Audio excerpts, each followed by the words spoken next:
I hired a private investigator and I found out who my husband is having an affair with. Now he's screwed because I am going to start an all-out war. For a little while I've suspected my husband of cheating. I didn't have any justification for thinking or feeling this way, but I couldn't stop having this gut feeling that something was wrong. So I decided to keep a closer eye on him, and I still found nothing. And for a long time, I was angry with myself for suspecting him and for invading his privacy. We went to marriage counseling and I apologized for breaking his trust in me, and for a little while all was well. I can't believe I apologized to that lying sack of poop. But that wretched feeling never went away. I tried so hard to get over this feeling that he was deceiving me in some way, and I just couldn't. So I decided it was time to hire a private investigator instead of playing Inspector Gadget myself. Let me tell you, this was the best thing I ever spent money on. Within a month the PI was able to confirm my suspicions, but it was a shock to find out that it was his stepsister and his stepmother. Not only that he may be the father of his stepsister's newborn baby. I could have killed him, but I kept my composure and I kept this information to myself and continued to act as normal as possible. Believe me, that was a very difficult thing to do. I slowly started detaching from him and even moved into our spare bedroom, and we continued to drift apart. I moved out, got a new job, and started saving money for our divorce. I got my life in order. Now here we are almost a year later and in the final stages of our divorce, and I've still not told anyone. I've spent the last year preparing for our divorce because I'll be damned to leave this marriage empty-handed. I wanted to handle our financial affairs first because my husband works for his father and I didn't want to leave him unemployed during our divorce process. This son of a cunt dragged out our divorce and fought me for everything, even things that were mine to begin with, but I kept my calm and I won't say a word until I get everything I deserve. That's when I'll tell his father. And his father is not a man to be messed with.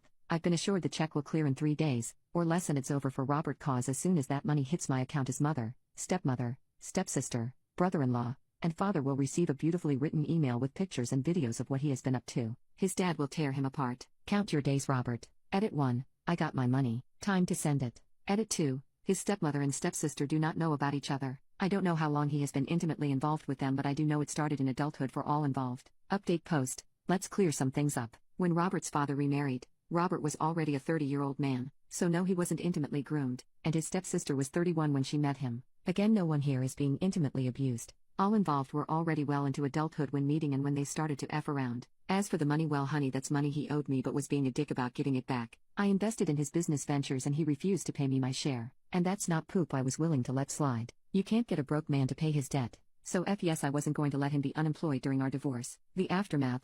I sent the email as soon as I saw the money had hit my account. The first to call me was Robert and I picked up. The first words out of his mouth were, "You evil ass bitch." I replied with "Your mama," and I ended the call. The second person to call me is the stepsister's husband. He was just heartbroken. He asked me a ton of questions and he asked for my divorce lawyer's information. We also discussed him getting a DNA test for all their kids. Through my brother-in-law, I found out that there was an all-out war between my stepmother and father-in-law. He tried to kick her out but she locked herself up in the bedroom, while father-in-law was throwing her poop outside. Stepmother-in-law called her daughter for help. At some point, the stepsister and stepmother got in a fight. The fight was so bad that the neighbors called the police. In the scuffle to separate mother and daughter, they hurt one of the police officers and were arrested. They are still in jail because neither of them have anyone willing to bail them out. The following day I got a call from Robert telling me that his daddy almost ran him over, so he wanted to come to stay with me because he was scared that his daddy or brother-in-law will try to beat his ass again. Robert is scared to go home. His dad and brother-in-law are pretty much camped outside of his place and have already jumped him twice. Robert is terrified. He tried to stay with his mother and she told him that he had made his bed and should now lie in it.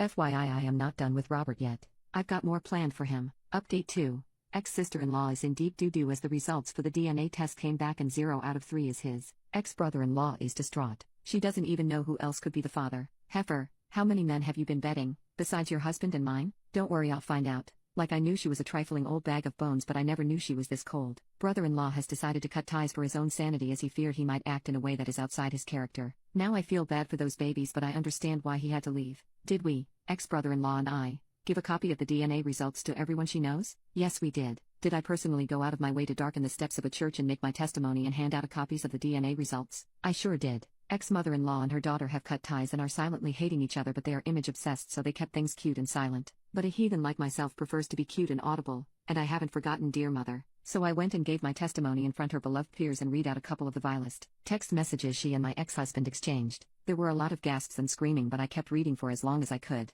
I sure effing did. Unfortunately, I couldn't read more before I was dragged out and then attacked by ex-mother-in-law and ex-sister-in-law, but I handled that and they never again lunged at me or threatened me with physical violence again. Over the years, Robert has moved as shady in his legal business as his personal life, and as a law-abiding citizen I felt compelled to inform the taxman of his dealings, as well as informing his former business partners and current ones. I also did some legally ambiguous things to Robert that I don't want to put into writing, but he's no longer slinging dick like his life depended on it. That testicular fortitude he once had is slipping away. He just doesn't have that pep in his step anymore. It's hard to remain so casual when there are a couple of men hoping to catch you and an ex-wife who still has him on Find My Best. Robert's life is in tatters, and well, I love that for him.